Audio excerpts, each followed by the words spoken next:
Welcome everybody to the CEO tour. We're actually really excited today because this is a virtual event and we have Jillian here and she's going to tell us all about her amazing story, and I'm super looking forward to hearing about it. So Jillian, thank you for being part of this, and yeah, I'll kind of give it to you. Like, how did you get started?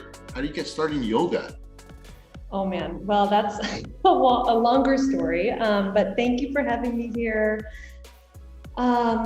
So I fell in love with yoga when I was in college, many years ago, as a way to manage stress and still have a physical experience of being in a room with other people and breathing together. And I just remember the first class lying in Shavasana, like completely drenched in sweat and wanting to bring everybody with me.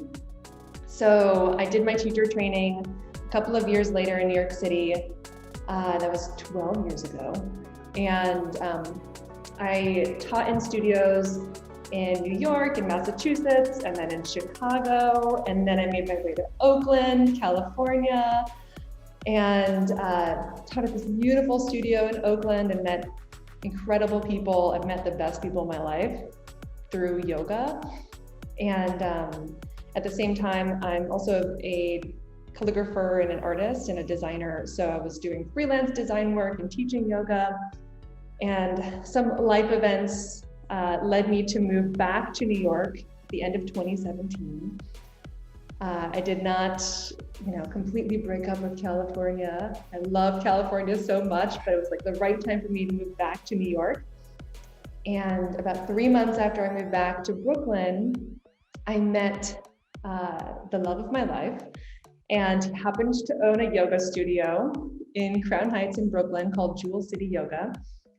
And as our relationship was evolving and we were getting closer to each other and our interests and passions aligned, we combined like basically every part of our lives.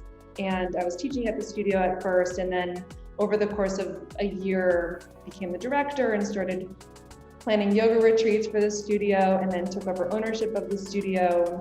Although we have a few businesses together, we run everything together. So that was Jewel City Yoga in Brooklyn. That was like the first iteration of the studio.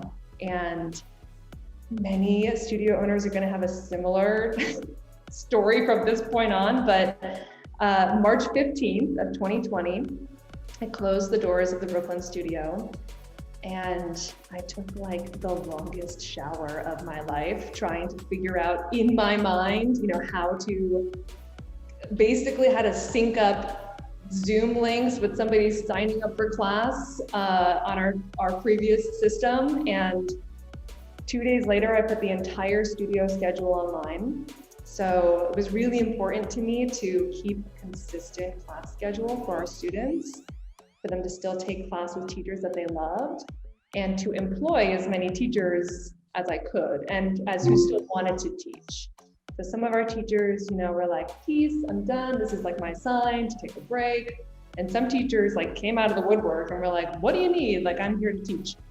So we were running, 6 to 7 classes a day on Zoom from March 17th all the way. It's like still happening now. So we got a glimmer of hope in New York City that our studio was going to be able to reopen in September of last year. But yoga got looped in with group fitness. And so while the gyms were able to reopen and everything else was able to reopen, yoga studios were not. Wow. I know, it was like such a blow. But at that point, I decided, we're gonna leave our physical space there. It doesn't make sense to keep like trying to figure out the rent situation and have negotiating conversations with landlords, and we just like left it. And so we were existing entirely online. And in October of last year, Michael, who's my life partner and now fiance actually, we came out to California for a trip just to like escape and take a break. And we were like, if we can't go to Italy, we're gonna go to California for a couple of days. And I had this beautiful trip, like at the one winery that was open And on our way down to the airport, I said, oh, let's just go look in the windows of this studio I used to teach at. I loved so much that closed. And we arrive and there's a big for rent sign on the window. And we were like, what if this is a possibility? I had this like lifelong dream of living bi-coastal between New York and California. You know, he is such an entrepreneur at heart and world traveler. And so he called the landlords and I called the former owner and sort of got the, like, why did you close? How would you feel if another yoga studio opened in this space? We were able to negotiate a really amazing lease. And basically we just like leapt at this opportunity to have these two studios. So this provided a really great opportunity to rethink things, and in so many ways. So, you know, there's so many philosophies on how to make changes happen. You can either do things one at a time or do like everything at the same time. And basically I chose the latter. Typically what happens, right? You just gotta go all in. Whatever, we're already got the ball rolling. So I was trying to decide, you know, do I bring this Jewel City Yoga name to the West Coast? That didn't really feel like the right fit in Oakland. Do I try to like purchase the assets from the old yoga studio and keep that name going? That was definitely not an option. I just like literally couldn't afford it. So this was a great opportunity to think of a new identity for the studio. And I was really, you know, meditating and contemplating on, you know, what does this name symbolize? And honestly, like after a year of uncertainty and for so many people, darkness, and just like being sort of stuck inside and sort of like, you know, confined, this idea of arise, like lifting up to possibilities and lightness was like really resonated with me. And because I'm also a designer, I had so much fun coming up with like our branding and our logo and illustrations. And it all just felt like refreshed and new and modern and a little bit more representative of our communities and the times that we're living in right now. So decided to name both studios Arise Yoga. And we were able to find a brand new physical location for our Brooklyn studio that was, you know, 2 blocks away from the previous one on the same street. Amazing deal on this space, and has a beautiful interior, a huge backyard, which has been such a saving grace for people to be able to do yoga outside. And then also a downstairs space, which we just outfitted as a hot yoga studio. Oh, cool. This crazy stuff happened, and it also provided such a pathway for new openings and new communities and meeting new teachers and having new offerings and, you know, being able to grow in so many different ways. So essentially the Brooklyn studio opened literally 1 year later. March 15th of this year, we opened the doors to the new space. And the studio in Oakland, which I'm in right now, opened on April 5th. So that is like the inception story of the studio. There's lots more, but now we're, you know, a few months into both of them, and they're both growing and gaining momentum and in different ways, and it's really quite beautiful. Yeah, that's such a great story, you know. And right now you guys have like a hybrid model. So you have live in-person classes, and you're doing the virtual stuff, and that's going strong for you as well. So it's a little bit different in both spaces, because we had an existing community in Brooklyn who like stuck with us on Zoom the whole time, and people have moved and people have joined our studio who don't live in Brooklyn. We still continue to simultaneously stream all of our Brooklyn classes online. In Oakland, we started with that model, but it didn't really pick up as much. And I think that's because, you know, we didn't have this space before, this yoga studio before. And really, like, I wanted to shift our focus onto bringing people back to the studio. So we have 2 classes that we stream virtually in Oakland, but the main focus here is like being in person and feeling that community vibe here. For sure. And I know like that's such an important thing, that the sense of community. And I think a lot of that is a little bit lost with the virtual stuff.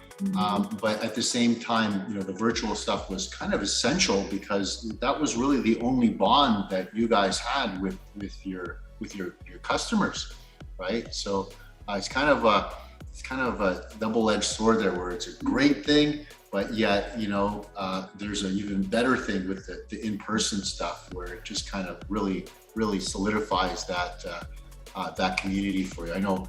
So tell me about, kind of how your experience was with Wellness Living. Kind of going back to that moment when I decided to change everything at the same time. One of the things that I decided when I was, when we were opening the Oakland studio, I thought, well, we had been working with Mindbody the whole time in Brooklyn, and I wanted to take a look and see what else is out there. At this point, they're not the only player in the game. I know that there are other platforms, and there were a couple of ethical things going on with that particular system that I had some issues with. So I wanted to cast a net and see what else was out there. And overwhelmingly from other yoga studio owners, the Wellness Living platform seemed to be the best option in terms of really taking the needs of each studio into account, really wanting to support the growth of the studio, and a little bit of an easier, user-friendly interface and things like that. So while I was rebranding the studio, opening in a new space, and I also changed our software platform. So that was a big process. And I have to say, your team, your integration team or your tech team, they were wonderful. I think we called them 20 times a day to figure out different things or to shift things around. So your team has been really helpful in making these shifts. So the first thing was transitioning from one completely different platform to this one, bringing over as much as we could, getting as much as we could set up beforehand, working with us on the day and the day after and the day after that when we made the actual change. And then, once we had this implemented, basically separating our account into two separate accounts so we could really support and serve the needs of our Oakland community over there and our Brooklyn community over there. So many things of our software has come out from just listening to problems or issues from the customer and trying to come up with a solve for it. Hey, what can we do to address this particular issue that that customers are having? And that's how we build out our software. And we like to think that we're extremely customer focused, customer centric. This is it's all about the customer, and that's partly why I love doing these CEO tours is just because of that. I get to interact with you guys and see how you're using the software, and I get the bonus of trying out some of your classes too. And I'd absolutely love to try out one of a sampling of your class here. So I'm kind of got my little setup here in my basement, and I got my yoga mat ready, and so yeah. Welcome to Arise Yoga in Oakland. This is our front lobby. It's as big as a studio itself. I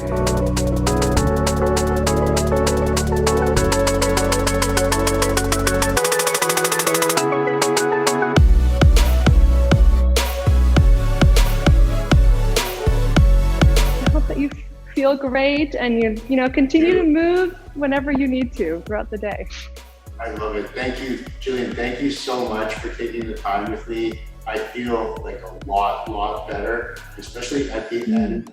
That nice, I don't know what you call it, prayer or something, but it's really beautiful. And yeah, I'm just feeling really positive. Thank you so much for bringing that positivity today.